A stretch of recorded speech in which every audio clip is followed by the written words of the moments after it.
35B, guided hunt, up to this location when we set the agenda. Maureen. Good afternoon, Maureen Hullinger, Nevada Department of Wildlife.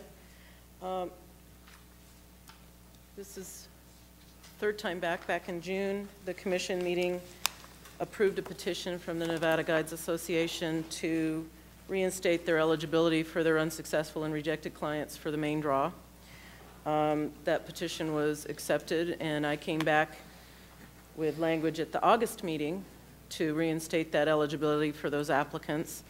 And it was tabled at that meeting to provide eligibility, to allow for me to come back with language so that, one, they'd have their reinstatement for the main draw, but to ensure that those clients would not have use of the bonus points earned from the guided draw and the main draw. In other words, that because it's an antlered deer category hunt, that they would just utilize what points they had on record, and the point would not be earned until after the main draw. I didn't make the noticing time frame to bring it forward to you at this meeting for an action item, so this is an informational item at this time. I did talk to systems consultants as to implementation on such a change to the requirement on the bonus points. It would be a $500 programming change, so that it really fiscally is not a big impact on the programming. So that's where we're at right now. I have draft language that will be noticed for the December commission meeting, and that's where we're at. It's short and sweet for this little informational report. We have any questions from the commission? We have public comment on this. Mr. Corner, we've had something for us. George Corner, Nevada Outfitters and Guides Association. We asked for this change in language, and we're satisfied with it. And one other point, all through this process, we've tried to present what the intent of the original language was, and we got our basis from the legislators that were involved and the members of our association who were involved. And last meeting there was some question. It was timely that yesterday there was quite a discussion on what the legislative intent was.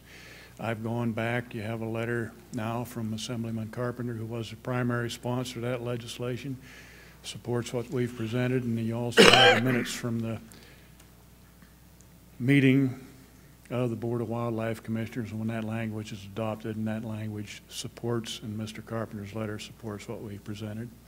Thank you. George, I got a question. We just heard from Director Mayer when Assemblyman Claiborne was here, and from our Attorney General, that one person on the intent of the legislation, one legislator doesn't prove the intent.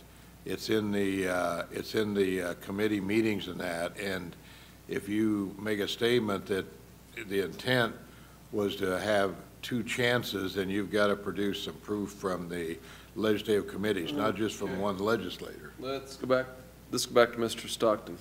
Just to clarify, what the standard is that the testimony of a legislator can't be used to if the intent of the statute is clear on the face. Like the one we were talking about yesterday said that the money should be used for programs, blah blah blah, predators.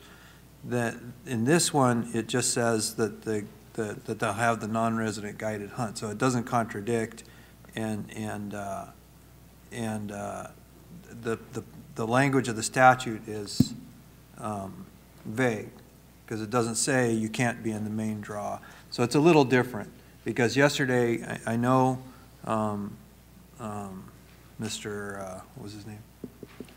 Claiborne. Mr. Claiborne, I know that was the intent, and I have no doubt that was his intent. Unfortunately, the language that came out of the legislature was not consistent with that, with his intent.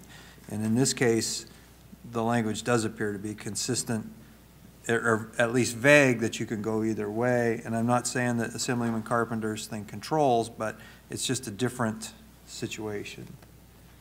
Okay. So, Okay, if I could expound on that. The reason this was brought up was during the testimony, cabs, and before this commission, you've heard that we were, not to be politically correct, we were accused of finding a loophole, and that's how this was all accomplished. That's how our non-resident clients that were unsuccessful in a guided hunt draw could apply in a main draw. And what I've just shown you, this wasn't a loophole. It's been in the language since day one. Thank you. Thank you. Any further public comment on this issue? Anything from the commission? Seeing none, we'll move on to lunch, it looks like, just showed up. I'm assuming that's lunch. We'll have at least a good 20 minutes lunch, and then we'll come back. We'll see what they brought back there.